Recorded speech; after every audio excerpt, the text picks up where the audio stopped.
আসসালামু আলাইকুম ওয়া রাহমাতুল্লাহি ওয়া বারাকাতুহু। বাংলাদেশের 80% মানুষেরই কুরবানি হয় না। কুরবানি একটা ওয়াজিব আমল, কিন্তু আমাদের দেশে কুরবানি হয় না কেন, এর অন্যতম দুইটা কারণ আমি বলবো। যদি আপনারা আমার সাথে একমত হন তাহলে অবশ্যই ভিডিওটা শেয়ার করবেন যেন মানুষ জানে। এক নম্বর যে কারণ সেটা হলো যে বাংলাদেশের মানুষ, বেশিরভাগ মানুষই তাদের কুরবানি দেয় মানুষকে লোক দেখানোর জন্য। দুই নম্বর যে কারণ, গরুটা বড় যেন হয় সেজন্য শরীকে কুরবানি দেয়, যার ফলে দেখা যায় প্রত্যেকের যে শরীকের যে উপার্জন, বেশিরভাগেরই উপার্জন দেখা যায় যে হালাল না, হারাম। কুরবানি যে পদ্ধতিতে আমাদের দেশে কুরবানি দেয়, অধিকাংশ মানুষেরই কুরবানি হয় না। কারণ আমাদের দেশে দেখবেন মানুষকে দেখানোর জন্য তার কিছু টাকা আছে, মানে সে পয়সাওয়ালা শিল্পপতি, একটু ধনী মানুষ, সে অনেক বড় গরু এনে মানুষকে দেখায়, যে না হয়তো মানুষ কি বলবে যে এত বড় লোক, সে বড় গরু কুরবানি দিল না, 2-3টা কুরবানি দিল না। এজন্য তো ভাই, লোক দেখানো আমল, রিয়া, লৌকিকতা, এগুলো আল্লাহর কাছে গ্রহণযোগ্য না, কবুল হবে না। দুই নম্বর যে বিষয়টা, যে উপার্জনের যে বিষয়, যে বাংলাদেশের মানুষ বড় বড় কুরবানি দেওয়ার জন্য শরীকে কুরবানি দেয়।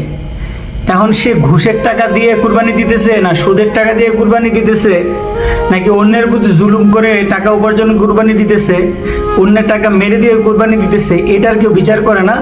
শুধু শরীক পাইলেই 5 জন হইতে হবে, 7 জন হইতে হবে, 3 জন হইতে হবে, এরকম শরীক মিলে গরু কিনে ফেলে।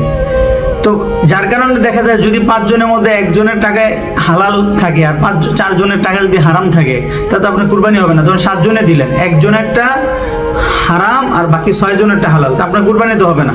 তো এই কুরবানি দিয়ে লাভ কি?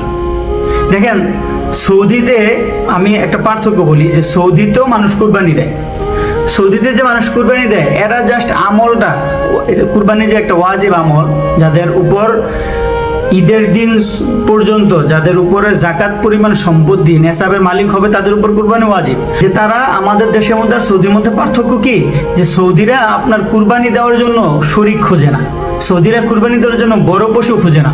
তারা চিন্তা করে যে এটা একটা আমল, এটা একটা ওয়াজিব আমল, এটা দিতে হবে, বাস একটা ছাগল, একটা দুম্বা একা দিয়ে দেয়, ঠিক আছে, কাউকে বলো না, কেউ জানেও না।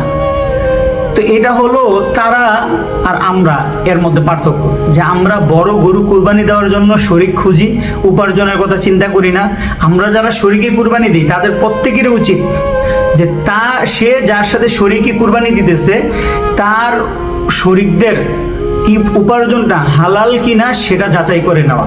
যদি উপার্জন হালাল হয় তাহলে আপনি শরীকদেরকে নেন, নিয়ে কুরবানি দেন। অন্যথা আপনি গরু কুরবানি দেওয়ার কি দরকার? আপনি ছাগল কুরবানি দেন।